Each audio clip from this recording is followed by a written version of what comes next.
Ladies and gentlemen, thanks for joining us. Let's begin straight away with our bullet point.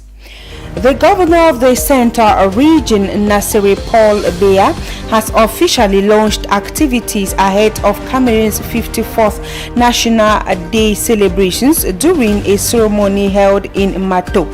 The event highlighted the importance of peace, unity, and living together as citizens prepare to commemorate May 20th across the country. Christian faithful across the globe marked Ascension Thursday with prayers and reflections on their spiritual mission.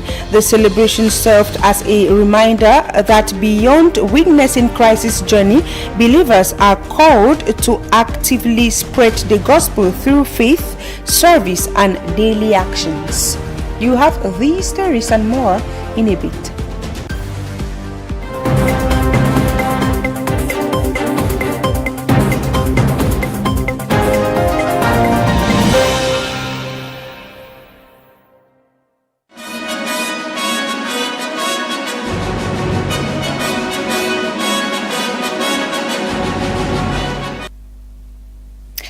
On to our special 20th May page, the Central Region has officially launched activities leading up to the 54th edition of Cameroon's National Day with Matom subdivision in Nyong and Kele division hosting the regional ceremony.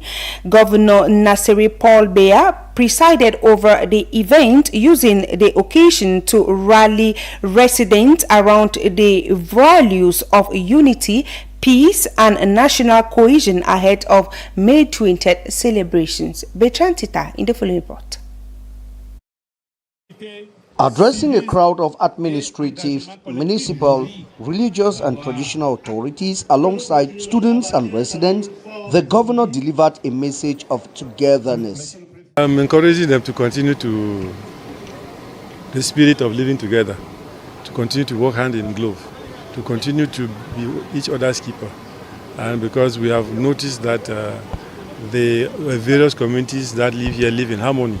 And so we want this same message to be carried all over our region, and why not in the whole country, because Cameroon remains one and cannot be divided because we are a one people.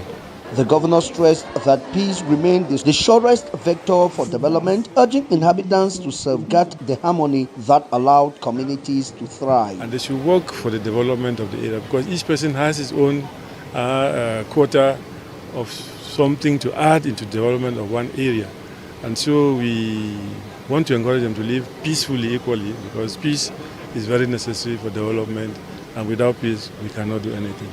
The ceremony brought together a cross-section of Nyong and Kele society, from traditional rulers to school children, reflecting the inclusive spirit organizers hope will define the May 20th celebration across the region. The event also provided a platform for residents to voice local realities. An Anglophone inhabitant of the Matop, who said he lived in the area for 15 years, praised the hospitality of the host community for making him feel at home. In a place for 15 years, I think if it was not moving, I could have not been living here again. Then my own experience here is that I'm living at home. They are welcoming. That's what pushed me to continue living here. If they were not welcoming, I could have not been living here for 15 years. However, he lamented the absence of English or bilingual schools in the subdivision, noting that Anglophone families were left with no choice but to enroll their children in French schools. The concern highlighted ongoing discussions about linguistic inclusion and access to education in the region. Equally, there is no house with no problem. We have been living here with no Anglophone, that is English-speaking schools, like the primary school, like the secondary school, or a globally the bilingual school. We don't have it. Our children are forced to take in the Francophone studies. Despite the serious note, the launch carried a festive tone. Dance groups from across the Nyong and Kele division animated the ceremony, giving it a distinct cultural flavor and drawing applause from the crowd.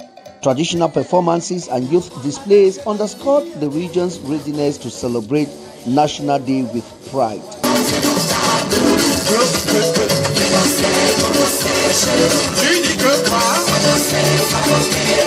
Organizers described the launch as a total success, setting the tone for a week of activities leading up to May 20th. With the regional launch complete, attention now shifts to the main National Day celebrations, where the Central Region is expected to showcase its commitment to unity, work, fatherland through parades, cultural exhibitions, and community engagement.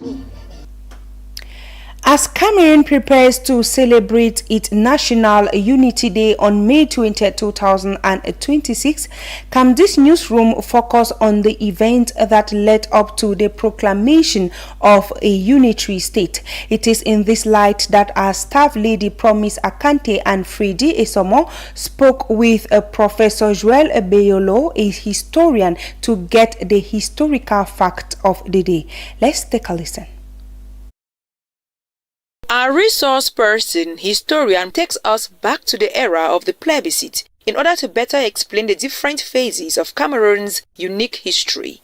The option was to achieve the independence by joining the Republic of Cameroon or by joining the Federal Republic of Nigeria. And it is the question which was asked at the plebiscite of the 11th February 1961. The northern parts of the British Cameroon chose to achieve its independence by joining Nigeria. And the southern Cameroon decided to achieve the independence by joining the Republic of Cameroon. And then, on the 1st of September 1961, there were a federal constitution, and Article 1 of that constitution says clearly that the federal state of Cameroon will be established the 1st of October of 1961. By that time, Cameroon became a federal state. History therefore has it that the manipulation of the fate of southern Cameroons dates back to the days of President Amadou Ahidjo, who, through political twists, intercepted the course of history. Notwithstanding, the 20th of May 1972 remains engraved in the pages of Cameroon's history. And then President Ahidjo decided within the Federal Assembly to create just one parliamentary group inside of two. And then in 1972, the 20th May, President Ahidjo decided to organize a referendum, and the question was to know if Cameroonians chose to move from the federal state to an unified state. The majority of Cameroonians chose to move from the federal state to an unified state.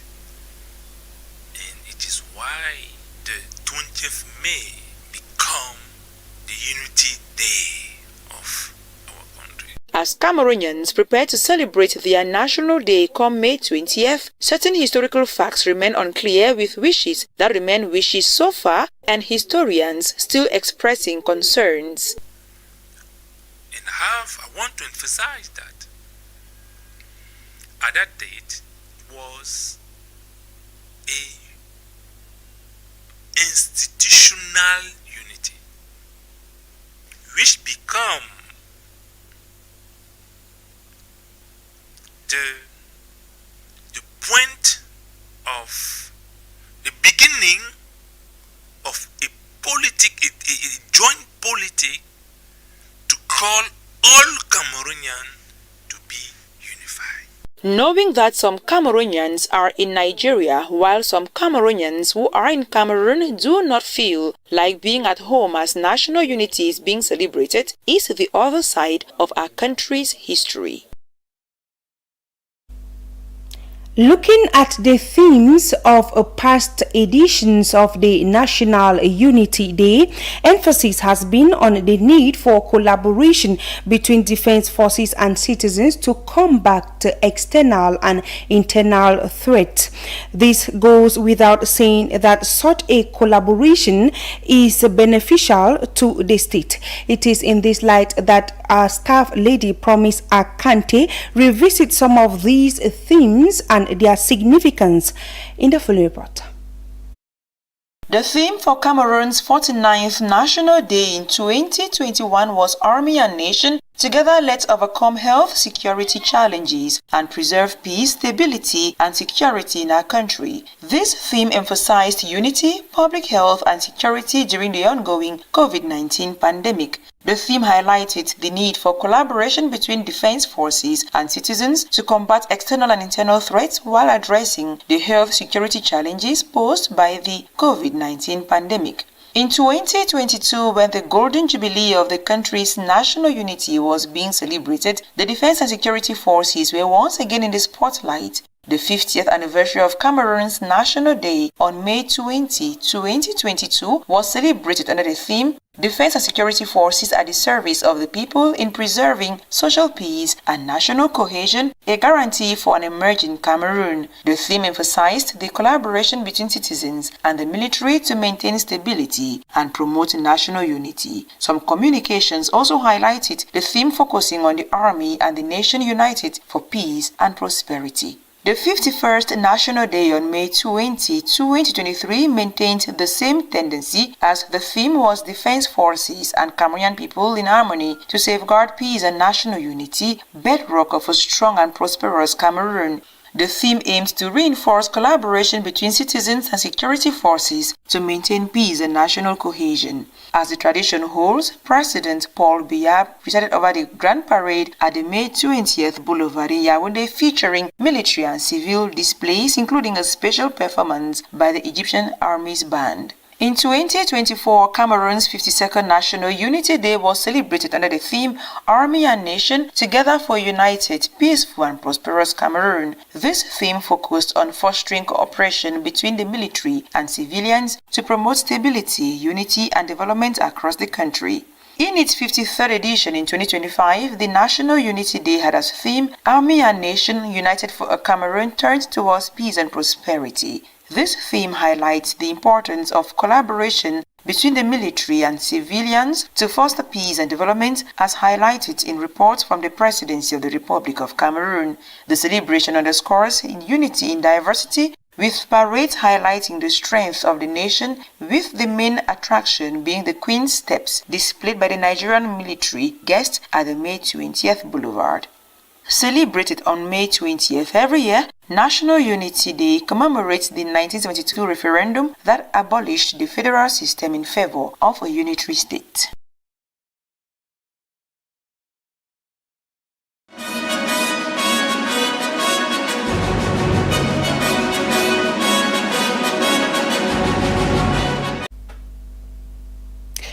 Let's now talk religion in this newscast. As you heard in one of our lead stories, 40 days after Easter, Christians have been called upon to shift from passive observation to action. At the Nkondengi Presbyterian Church here in Yaoundé, the faithful were reminded that a crisis ascension marks the beginning of their responsibility to carry the gospel forward. Freddy Esomo and Melanimbo. Christians have been called upon to reflect on the mission Christ entrusted to his disciples 40 days after Easter. In the sermon delivered today, the faithfuls were reminded that Christ's departure marked the beginning of their active role in carrying the gospel forward. Message on the mission. When Christ departed, he left a mission to the disciples, and today we wanted to recall the key points to show that a mission must be carried out through well-followed steps. Today's message was emphasized that the mission is not complete until believers move from passive observation to concrete action. Commemorating the elevation of Jesus Christ after 40 days after Easter. So the message of the day was concentrated on how we can undertake the mission we are bound to do what we are supposed to do, how and where we are supposed to get ready, and in order to contribute to the evangelization process. The preacher described the mission as a chain where each step must follow the next in an ordinary manner. The message never stops.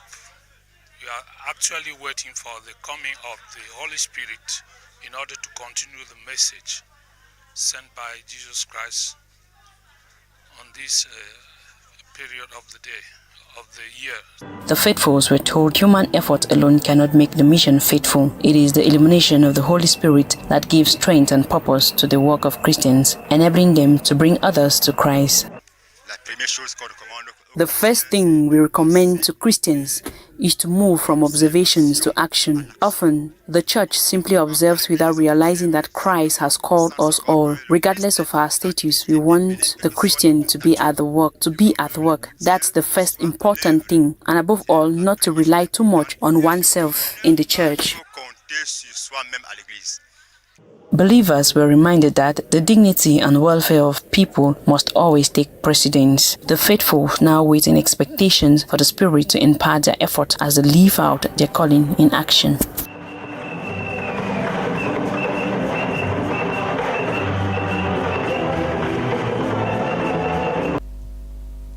If you are just joining us, it is the 6 p.m. news over Camdis Television.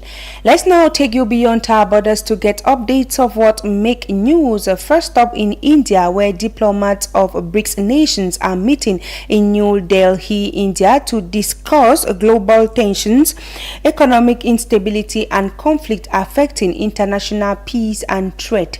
The 2 days discussions will also talk about or reflect the bloc's growing ambition to strengthen cooperation and expand its influence. Second stop will be in Nigeria and then the Democratic Republic of Congo. Details of these stories in the following report.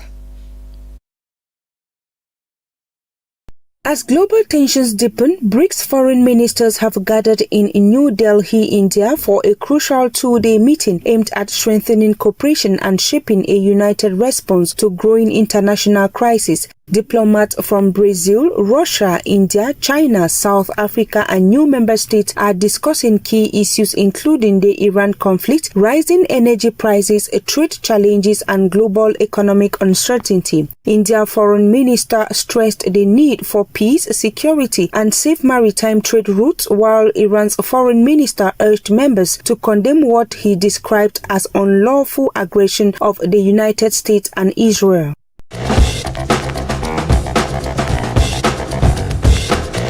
Nigeria's anti-corruption crackdown has recorded a major milestone as a court sentenced former Power Minister Saleh Mamman to 75 years in prison for laundering millions of dollars meant for hydroelectricity project. The former minister, who served under ex-president Muhammadu Buhari between 2019 to 2021, was found guilty of diverting 33.8 billion naira despite Nigeria's ongoing electricity crisis affecting millions of citizens. The ruling marks the first imprisonment of a former Buhari-era minister for corruption, as several other top officials from the previous administration also face fraud-related trials.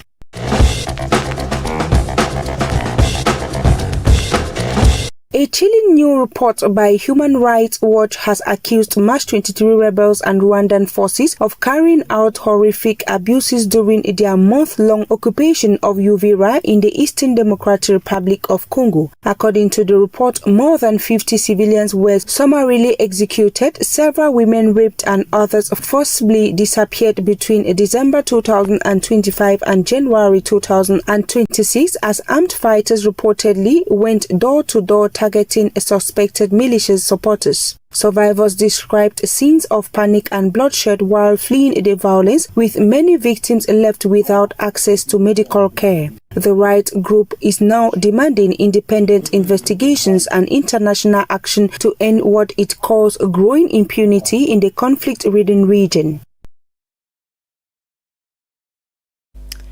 And it is with that news out of the country, ladies and gentlemen, that we set the curtains to this edition of our 6 p.m. news over Kamdi's television. It was a pleasure staying with you, but do not go nowhere. Up next is Selakchi, a presentation of Tabi Clarkson. Meanwhile, I will be yours again tomorrow when it's exactly 6 p.m.